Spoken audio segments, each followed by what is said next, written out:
I'm Rich Leames. I'm the Pro-Vice Chancellor for Research and Innovation here at NCU, and it's a real pleasure to welcome you all here today.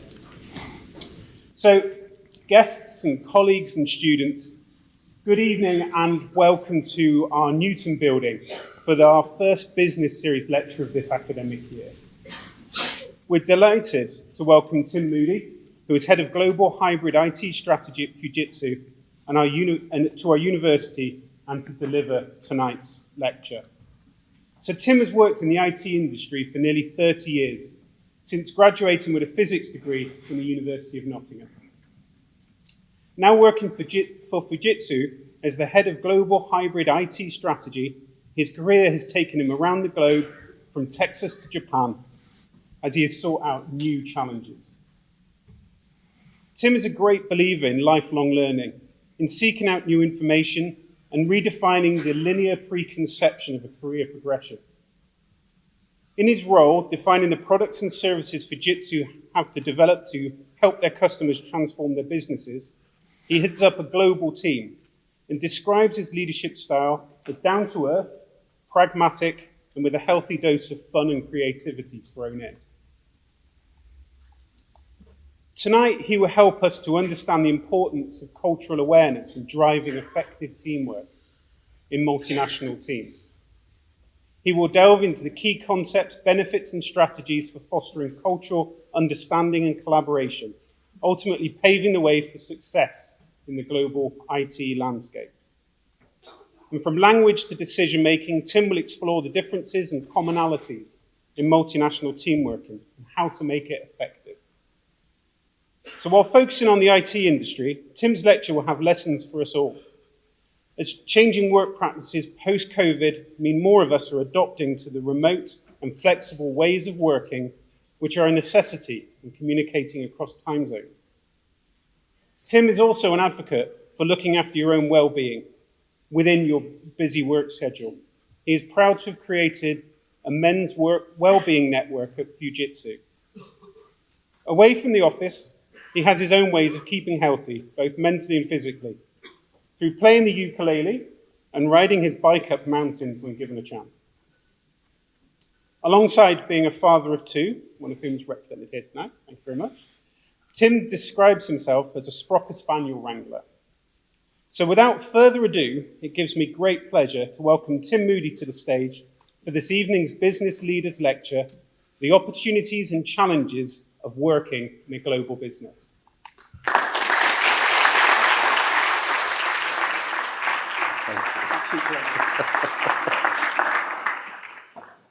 I'm trying to work out what information sources you went onto to get all that. I think Instagram, LinkedIn, but I don't think you made it to Facebook, which is a good thing. So that's all good. How is everybody? Okay? Still awake? Because I haven't started. This is all good. So I would like to begin with, right? This is quite cool. So I'll be honest, I am quite nervous. Not because there's so many of you, because I'm just amazed. So first off, thank you for coming. Hopefully you'll have some knowledge, 1 or 2 points that you can take away and think about from the session. But 2 reasons I'm nervous. The first thing is I normally present to technologists and techies, and they're quite a unique audience. So have we got any IT or engineering students in? Brilliant. Any others loitering at the back? No? Okay. Business school? Show of hands. Beautiful. Right. So you are the people I'm worried about because I don't normally present to business colleagues. So would you mind calming me down? And could I get like a show of hands, jazz hands, and I can do a video for my which one? Instagram probably. Could we start? Could we do a show of hands? Come on. Jazz hands. Jazz hands. Beautiful. Loving it. Middle is the best by far. Oh, this is top stuff. You are stars. Thank you so much. Incredible Zoom. Excellent. Right, thank you. Right, so you will have hopefully know by how I've started. This is a bit serious, but hopefully relatively light-hearted and not full of business theory. So Tim Moody, Fujitsu. Fujitsu are a long-term partner of Nottingham Trent University.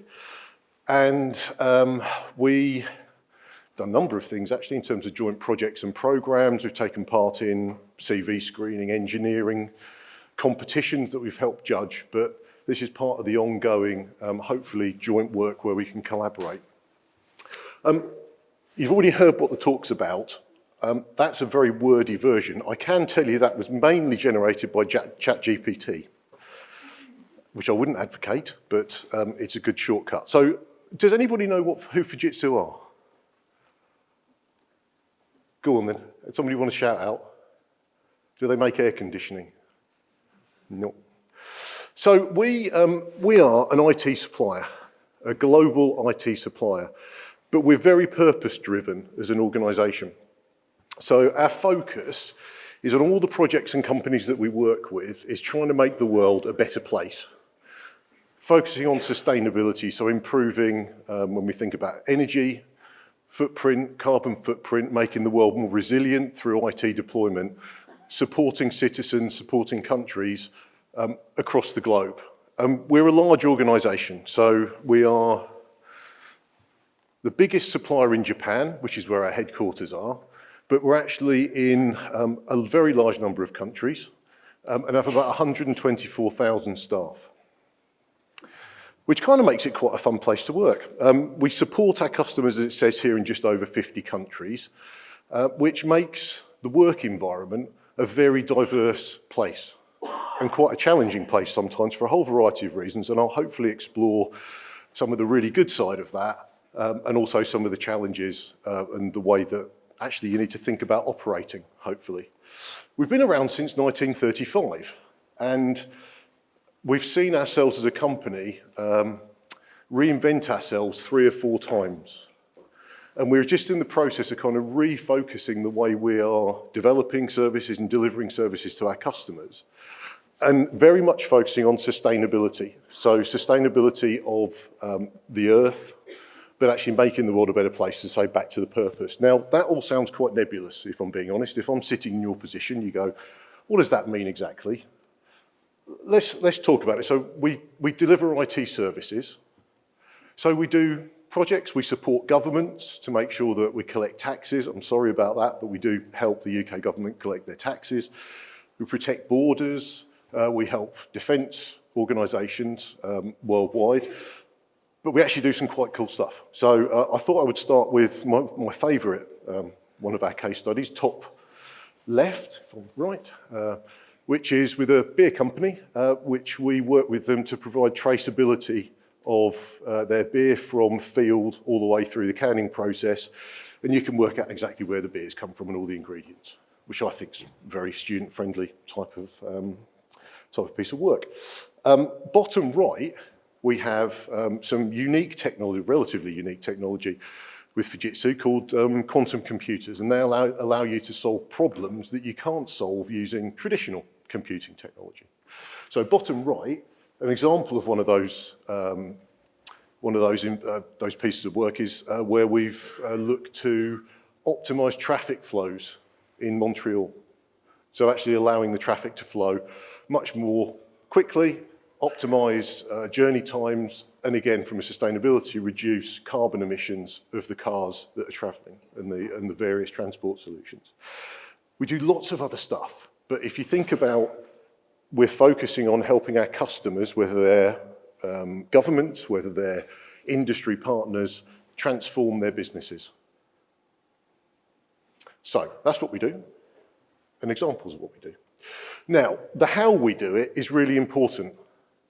And the one thing I would say is, and just kind of frame this, we're an IT organisation, but the way we deliver and the way we help our customers is through our people. Those 124,000 people in the company. And it's, again, sounds trite, and you kind of hear this in lots of corporate presentations, but it is actually true, and it's one of the reasons that I've been with Fujitsu for quite a long time, nearly 20 years, and I'll explain a bit more about that in the next slide. But we're very much focused on driving diversity in the workforce, inclusivity in that workforce, because we believe, and it's proven, that actually having a diverse workforce working together drives better decision making, and it derives better outcomes for customers and projects. So diversity in the people, the way that we're all allowed to operate, is critical to the success of our organisation.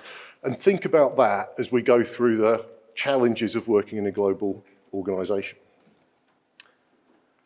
So a little bit about me, and you've heard a lot of the top. So I have been, this is quite a chastening slide for me because I didn't think I was that old when I was putting it together, but I started off by getting a degree in physics. I realised I wasn't actually that good at physics, so I went into computers, which actually was my hobby for quite a long time. And I went through a phase of getting any job, as I put it. So I worked on a help desk for a bit at a company called Specialist Computer Centres, based in Birmingham, a fine employer, still going. And then I moved into a couple of jobs that I really liked. So being a product manager, product managers are there to design solutions and services for customers, and I've kind of stayed in that sort of space. At Computer Centre, and I sort of had 12 years at Computer Centre and maybe 2 or 3 different roles. And if I then had the opportunity to move to Fujitsu. Now Fujitsu, I would say, is quite different for me. And I'll ask a question in a moment, but it's a large corporate, as I've just explained. But I've kind of had, how many times did I say in here? Maybe 10 roles, 12 roles of about 2 years. And none of them are directly relating to each other. They're all different in the challenges, technology, size of teams, whether it's local, global, working in front of customers, supporting different types of the parts of the business. And I describe it as the squiggly career. Has anybody read the book about squiggly careers? No? So I found out from Babak when we were talking earlier on that Squiggly Careers, which is a book by Helen Tupper, who is an ex-alumni of this university. Why do I bring this up? Well, I'm talking about a large corporate, and it's an interesting environment. Sometimes people think about large corporate environments as being very regimented and stilted, and you kind of do one thing and that's what you do. And the traditional view of that career, as you can see from the kind of step ladder, is a linear progression where you say, I've got job here, I get deeper, I've got more expertise, and then I get better and I go further up the career chain, and that's the way it works. I found my career is actually a bit more squiggly than that. So I've tended to find that not really too worried about progression, but it's more interesting about finding something you want to do and going and challenging yourself. And I tend to find I have a 18-month to 2-year cycle on that. My managers would say, the problem is you don't stick around long enough. I would say, that's because I get bored after 18 months of changing things. I like changing things, I like new challenges. When it gets to business as usual, not quite so interested, so I kind of move. So I view that the squiggly career has allowed me to try lots of different things. And the introduction talked about a couple of years working in Dallas. Unhealthy love of country music came from that, if I'm being honest. Working with Japanese colleagues, all sorts of different roles, managing teams of 1,000 people, all sorts of different stuff. So really good fun. Anyway, so squiggly careers. Now, I would like a show of hands. So when I was in your position, sitting in the lecture theatre more years than I care to remember ago, I had no idea what I wanted to do, and if somebody had told me I was doing what I'm doing now, I probably wouldn't have believed them or even understood what the job is I do. So I'd like to know whether you've got a position, you all kind of think you've got a perception of where you want to work. So there's lots of roles out there, but do you think you want to go, can we have a show of hands? Let's go up, bottom up. Option 5, who hasn't got an idea of what they're going to go and do post-university? Because I didn't, I'll put my hand up for 5. It's okay, I don't think you're being recorded, so this isn't part of the course, it's an evaluation. Right, so a few people. Do you think you're going to work in a large company? Okay, a few more hands there, cool. In a startup, be quite exciting. A few hands, excellent, okay, thank you. I'm going to have lots of jobs simultaneously, gig economy. Few hands, thank you. And then I'll have my own company. Quite a few entrepreneurs, excellent. So I guess why am I asking you this question? I think you can get the value, you can get good experiences from any of these different working scenarios. But what I'd like to explain is what life is like a bit in the corporate. And why am I explaining about cultural awareness and some of the challenges is because in the IT industry, working globally is the norm. So Fujitsu, headquartered in Japan, over half our staff are in Japan. But a typical project that you work on, whether it's a customer delivery or whether it's an internal project, has colleagues from India. We have quite a lot of people in the UK in projects I work in, maybe some from Poland, maybe some from Japan. So actually being productive and being able to deliver something with a great outcome for customers or internally is really dependent on being able to work effectively in cross-functional, cross-disciplinary teams, where actually you have zero power over that individual organisationally. Everybody's coming together for a purpose of delivering a project or an outcome. So actually that awareness of how you work together is really critical. Now, when I started, I had no idea about this, probably until 10 years ago when it really became very prevalent. This is my current team. I've removed the names very badly, so I apologise for the different colours of green on there. But this is an example of my current team. Now, I've got about 60 people in the team, and you can see Julie on the left-hand side. I'll take the names off just in case we publish this. So Julie looks after a sales engagement team of about 10 people. They work in 6 different countries.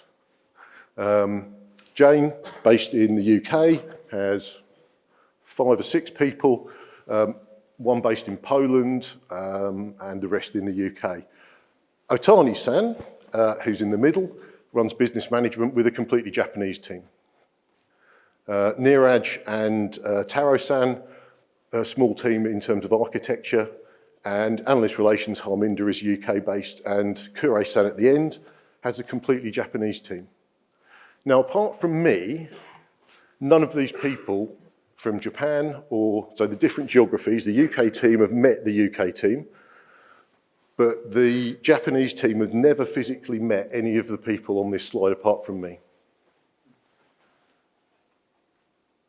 The UK team have never met the Japanese team, and the Australian team, Neeraj, has never met any of these people physically.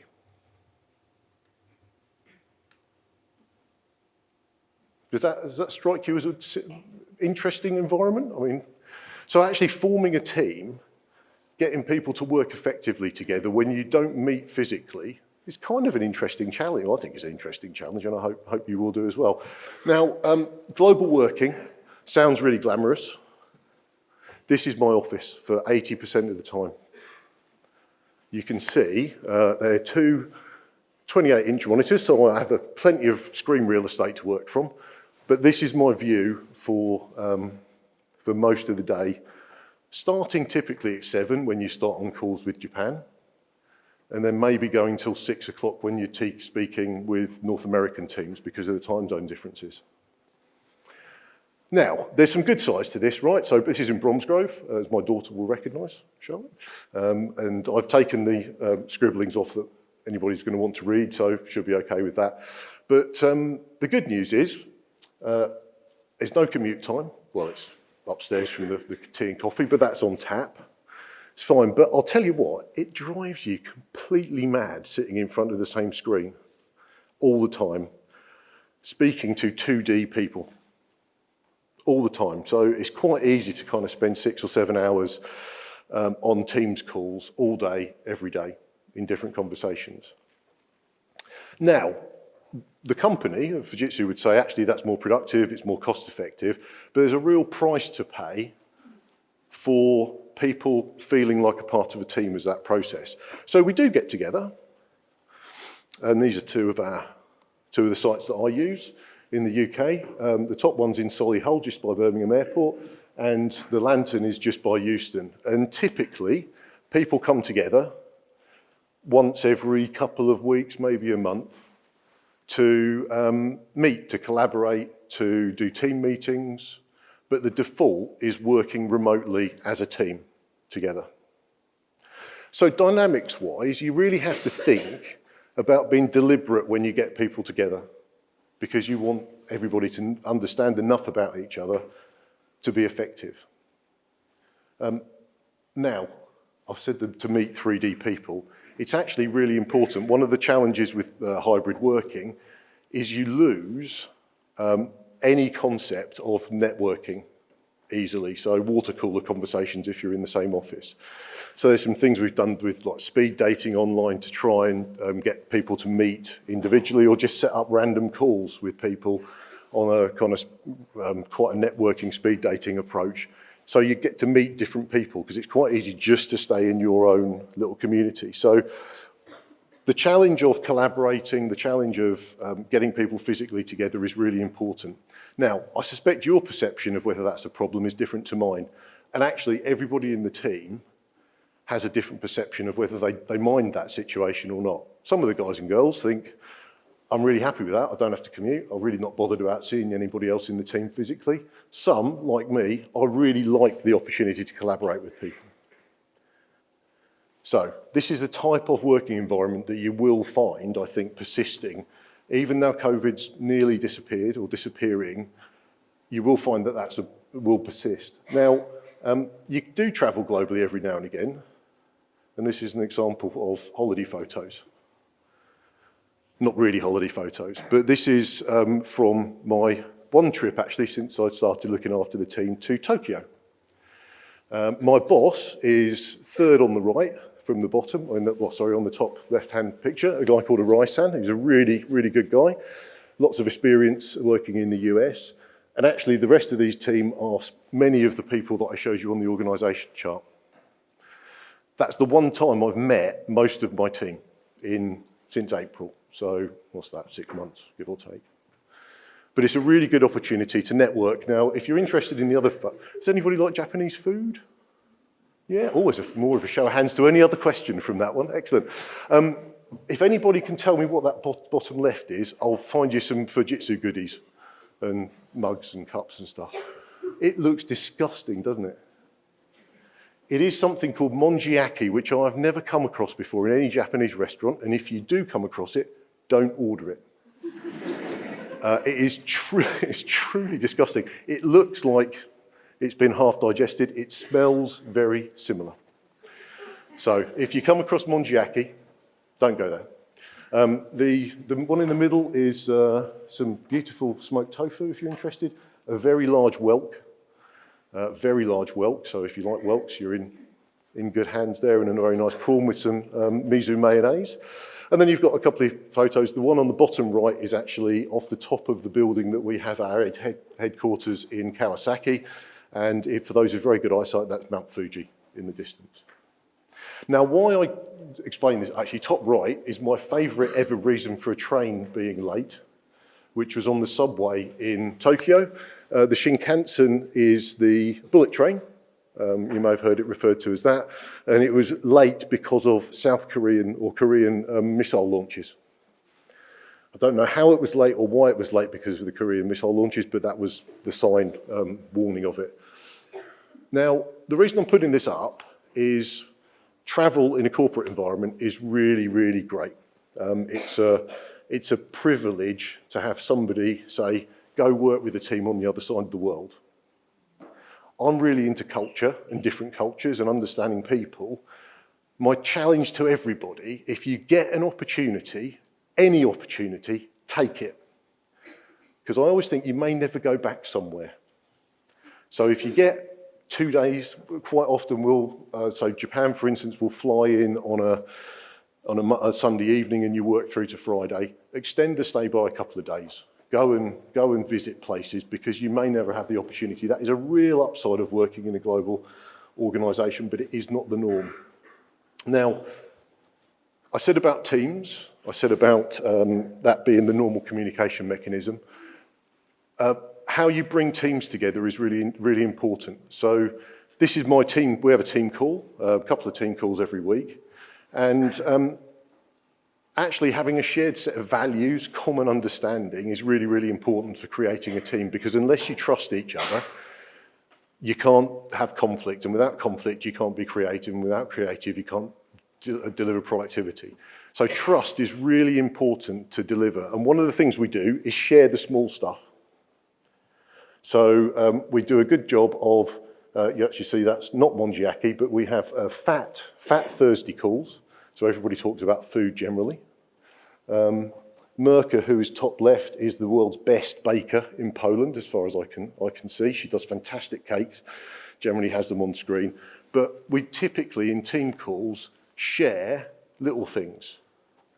And those little things are really important, and they're not work-related.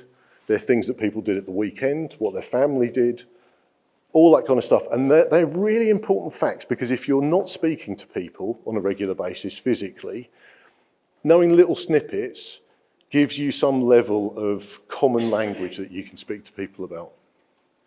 So be curious is a lesson, because the bit you see on the 2D view of the screen is a minuscule part of somebody's life. So understanding what they're doing, why they're thinking, how they're thinking, and sharing some of that is, again, a privilege.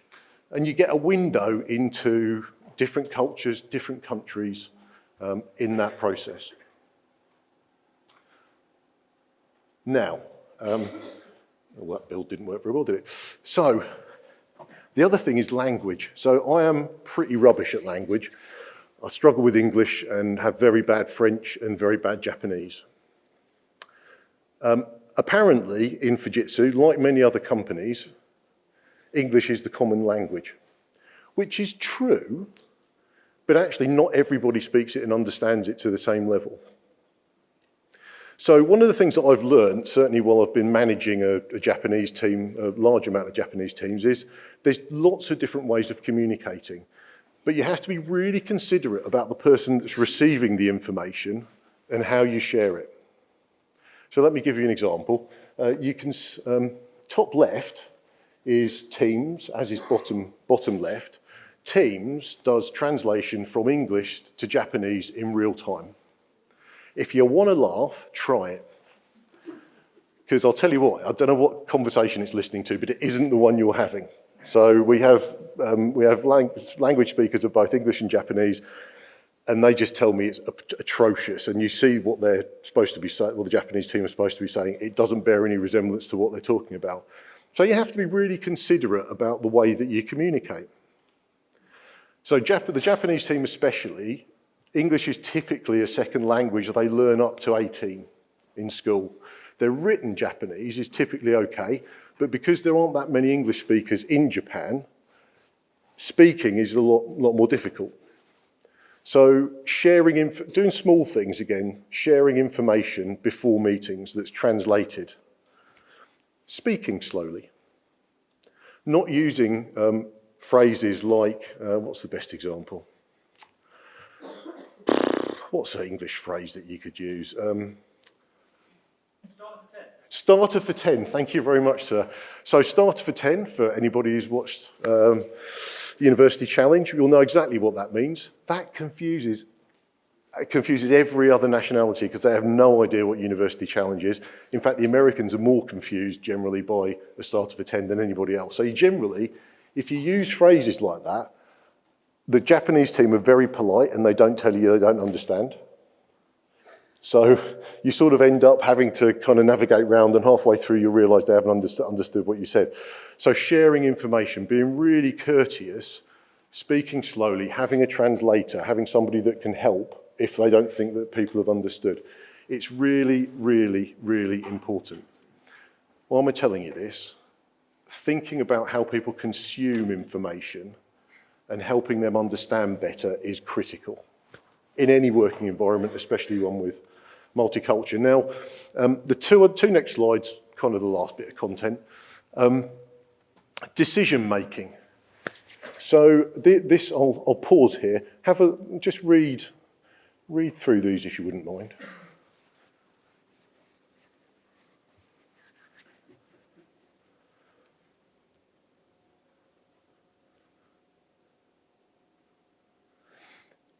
So the left-hand side is the best description of the difference in the way Japanese teams and Western teams, I'll say Western teams, work.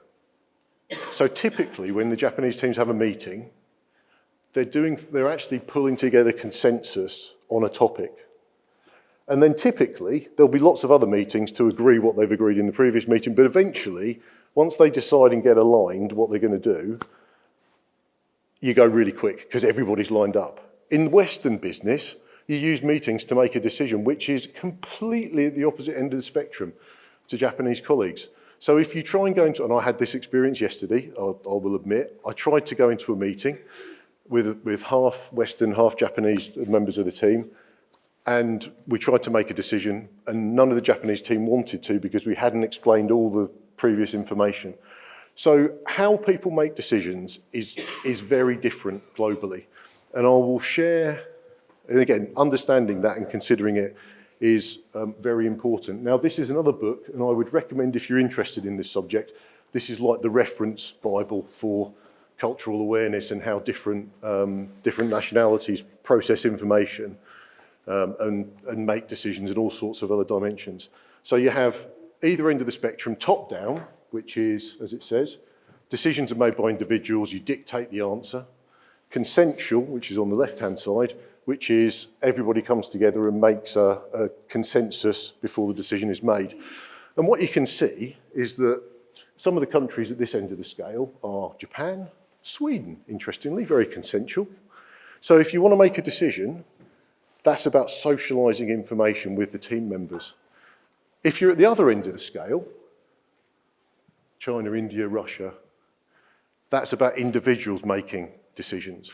So if you've got a team made up of nationalities at each end of this spectrum, oh my God, you need to think about how you're going to get anything done and decided.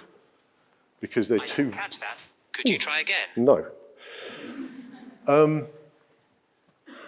You've really got to consider how you're going to get decisions made. I don't have a rule book for this, by the way, but you really have to think about it. Now, all the people in the middle, there we are, generally sit in the middle.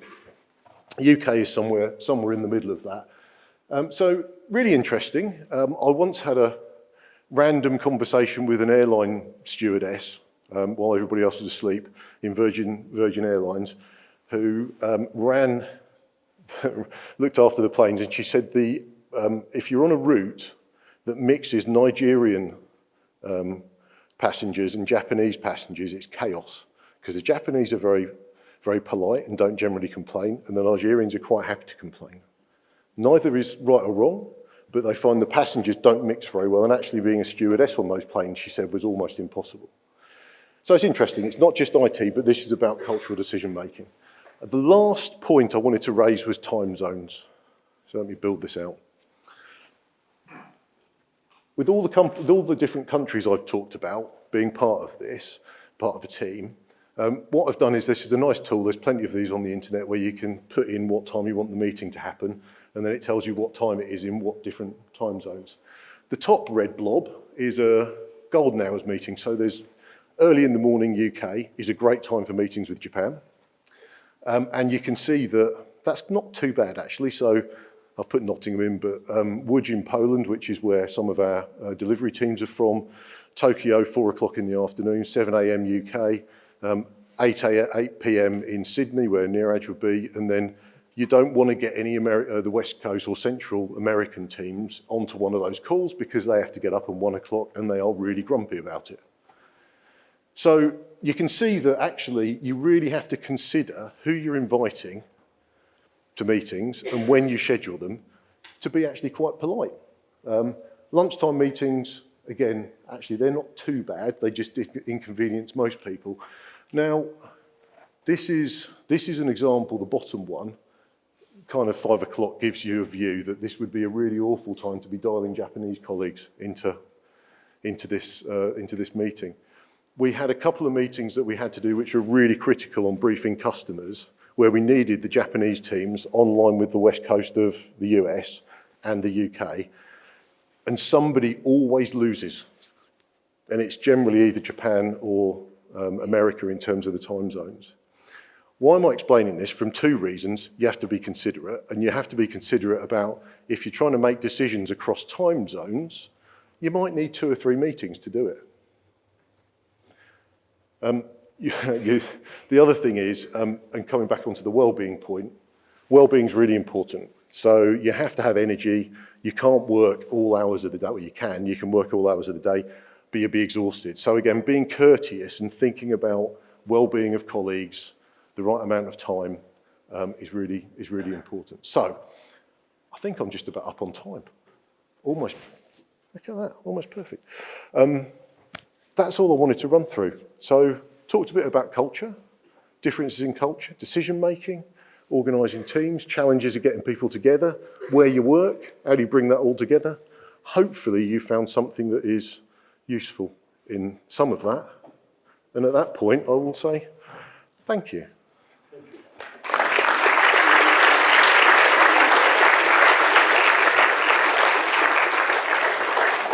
Thank you, Tim. Now we have some time for some questions from the audience. So who wants to go first?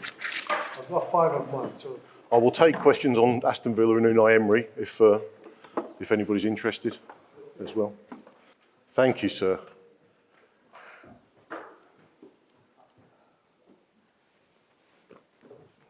Hi there, Tim. Ian Cotstein here. Thank you for the lecture. It's been pretty good so far.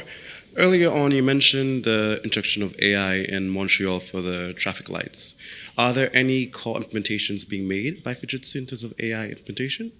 Sorry, say again the last bit. I didn't quite hear. Oh yeah, I was saying that earlier on in your lecture, you mentioned that there was AI being utilized for traffic lights in Montreal. Yep. I was saying, are there any other key implementations being used at the moment? Oh my goodness, that might require let me try and, yes is the short answer. So AI usage is a huge amount of different dimensions. So actually I was at a meeting yesterday in London where we were talking about ChatGPT as an example. So conversational AI and the changes that's making. So that's driving a huge amount of change in job roles for knowledge workers, where kind of the research and the bringing together information is not a manual task anymore. It's actually something that you can do relatively easily with ChatGPT.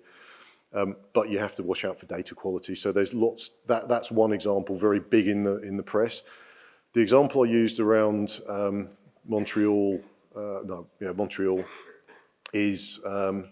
was quantum computing, and that solves with AI a slightly different problem. So multi-factored, multi-combinatorial problems where you've got so many combinations it would take years to solve it using a computer, standard computers. So there's loads of examples of those that we're doing in kind of use cases. So traffic lights, taxi routing is another one. Supply chain optimization, when you get somebody from British Gas or engineers visiting and optimizing engineers' routes around the country or deliveries. These are all things that you can get AI and quantum to optimize in a much more efficient way. Generally, really summary, and I'm happy to pick this up as a separate question. Generally, we kind of view AI as being a real opportunity in terms of augmenting what people do rather than replacing what people do. That would be my summary, but I'll provide some more details. Thank you. Thanks very much, Tim, for an excellent presentation. A couple of questions. One is on talent and the expectations that you have on talent recruitment, and what advice can you give colleagues in the audience who would be looking to join an organization such as Fujitsu? The other question I have is diametrically opposed, which is looking at some of the big projects that you have on the quantum and things to do with traffic, etc.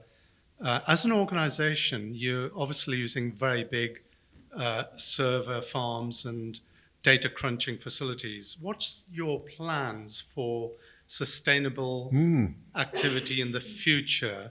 I ask this in the context of something I'm involved with in terms of the Industrial Energy Transformation Fund, and really interested from that perspective because we want to partner with companies such as yours. So it'd be really useful to hear those responses. For sure. So let me pick. So thank you for asking the skills question. I think that's a really important point.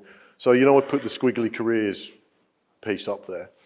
The commonality of all of the jobs I've done in the last 10 years is when I started doing them, I didn't know how to do them.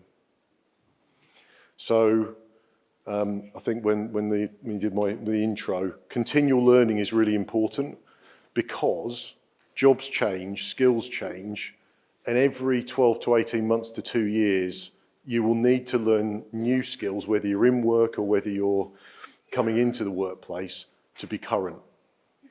So I think that the expectation from industry is we actually recruit on aptitude and behaviours. So are you confident about, are you learning, are you demonstrating collaboration? Because what I've talked about is about collaboration in the most part.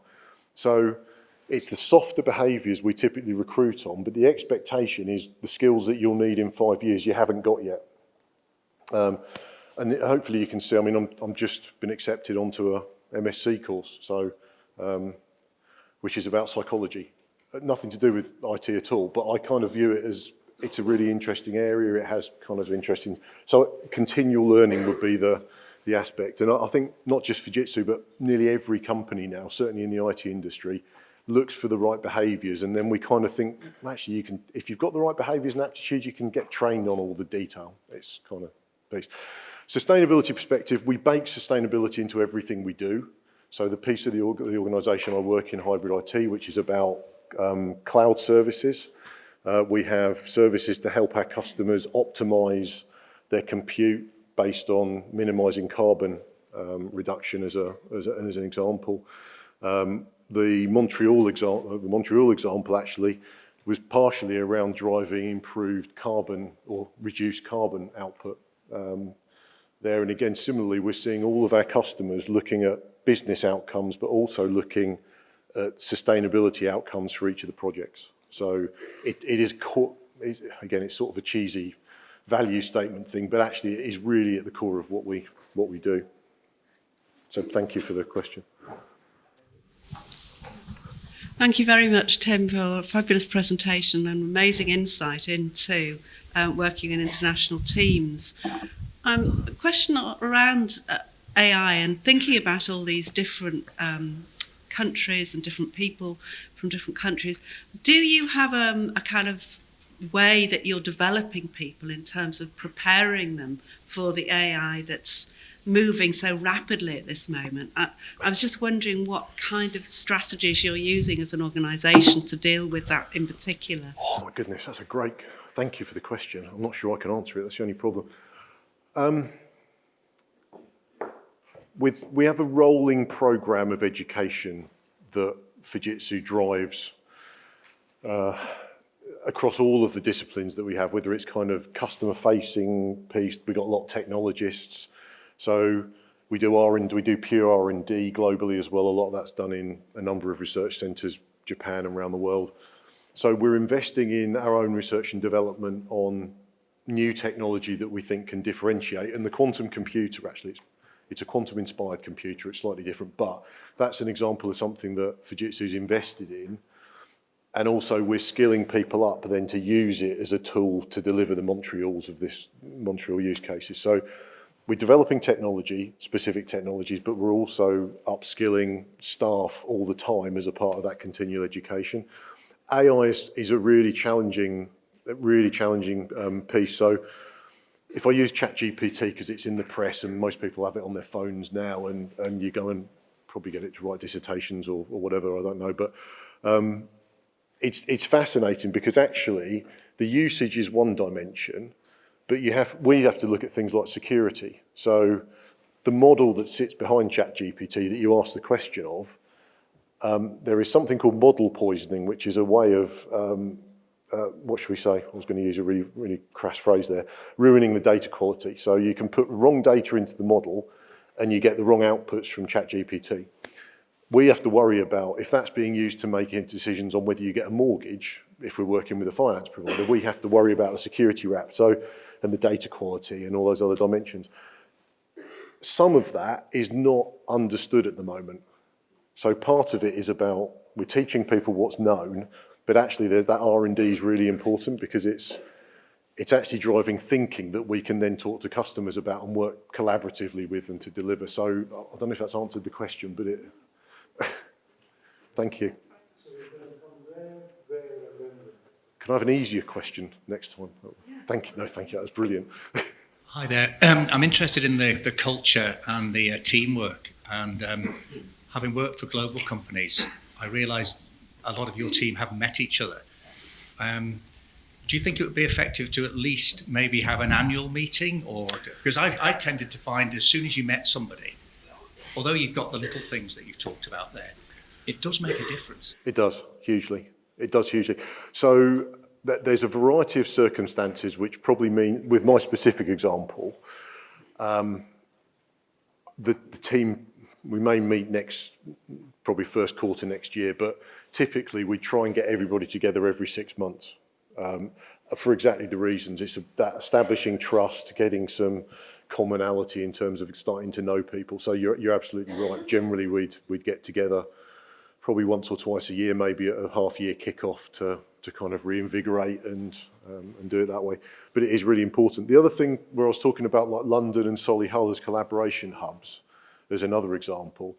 Because hybrid working can be quite distanced, and you can get quite isolated depending on your work style.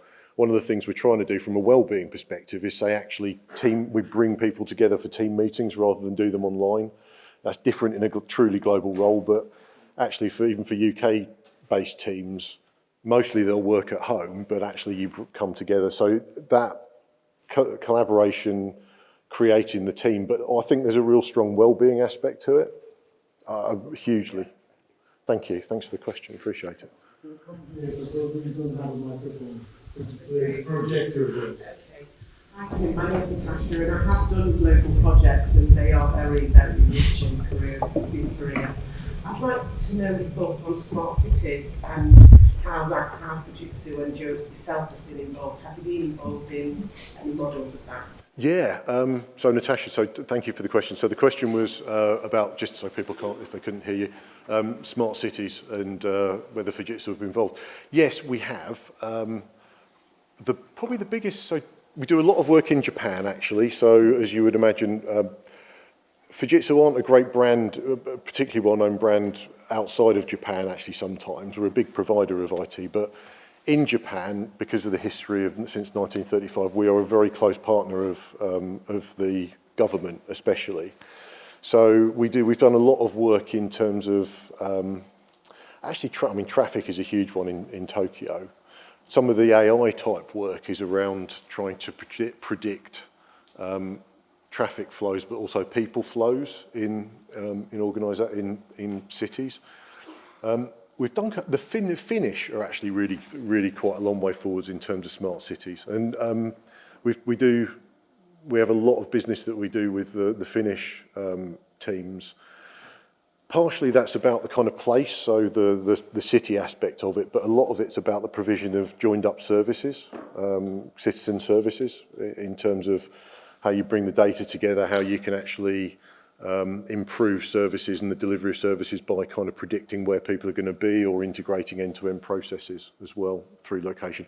We've got plenty of, I can happily share more. That's a really high-level answer, but thank you, Natasha. First and then I'll come to you. Thanks, Tim. You invited the question, so where are Aston Villa going to come at the end of the year? And more importantly, as a leader yourself, what is Unai doing that's actually been able to make such a difference that might inspire you and other leaders? I think you have to explain who this is. Sorry. So thank you for the Aston Villa related question. It's really appreciated. So this is Unai Emery. He is the new manager of newest manager of Aston Villa, hopefully for quite a long time at the rate we're going. I'm hoping for 5th, if I'm being honest. That's quite an aspirational view, but what the heck if you're not going to be aspirational? What do I think he's doing? I think he is very deliberate about purpose and the way he wants people to play and the vision he has for the team. And I think he's been really deliberate about setting out what he wants to do and how he wants to do it. And I think the bit that I've been really, what the lessons I would take, is he's kind of set that out, and there's clearly been a number of people in the club that haven't aligned to that, and they've left quite quickly. So that purpose, going back to the Fujitsu purpose of sustainability, and having a clear purpose and having people lined up to that, I think is what's happened. The other aspect is I don't think it's just him. I think the club is much better run from top down, so the recruitment and the the way the club is generally run and the relationship with the supporters has improved. So I think the club and the on-field is a part of that overall improvement, which I think if you look at it from a leadership team perspective, it's not just about people, it's about having the whole system working correctly, which is not easy at all. Hopefully that answers the question, but thank you for the Aston Villa related question. That is really appreciated. Okay, so you spoke about how being in front of a screen 80% of the time was rubbish for networking, and that having a global team allowed you to travel and meet people from around the world. At the end of the day, it's best to have both, but which would you consider to be more valuable, or which have you found to be more valuable, local networks or global networks? Oh, my goodness. Thank you for the question. For those of you that answer questions on stages, I'm now padding because I'm trying to work out what the answer is. I would say you have to have both. So the way that Fujitsu runs, we always have so for the majority of where we deliver customer service, even in the UK customer, some of that will be delivered from one of our global delivery centres in India or Poland or Lisbon or wherever. So even if you've got people working close to the customer in the UK, the delivery team is always cross-border, cross-team. So you do need both. You need to bring people together, but you need the flexibility of working in that hybrid way. And I do think you can be more productive from a hybrid perspective if you're doing tasks on your own, if you're sitting in front of that laptop. But if you want to go and whiteboard with somebody about maybe an answer to a problem, it's not the way to do it. So I think the mix is really important. The thing I would say is every company in the world is trying to work that out at the moment. That mix, there is no playbook to sort that out from. So if you worked in AWS, you would be told to be in the office 3 days a week. Fujitsu have taken a different approach, and we've said actually it's down to the teams to define what they want. So we've kind of said, you need to work out what you think that optimal model is for you, and we'll support it. We've put a well-being layer over it, but that mix, if whichever companies work out what that mix is and optimize it, that will be a differentiator in the market because people will be more productive. So that's a great question. Thank you so much. Thank you. So we've had quite a few questions, and thank you for that. And you've listened very carefully. So I'm just going to try and finalize what we do here. So I've got 4 lessons that I've taken. I was going to go on to the next slide if that's okay. First lesson, don't order Mongiaki. Yep. Don't. Second lesson, if there is an opportunity that comes your way, take it. Especially if it gives you broader global opportunities to go for. And third one is small things matter, especially to build trust and develop a common culture. So the small things matter. I have that on my fridge magnet, by the way. Small things matter a lot. And they do matter at home, they do matter everywhere. And fourth one that I took, which is great, was be respectful of other culture. And that's, we're sitting here, I can see that people have come from different cultures. Our business school here, our colleagues in our business school speak 41 languages. And they come from different cultures. And for us to be a place where we are all contributing, that is a great lesson. So thank you very much.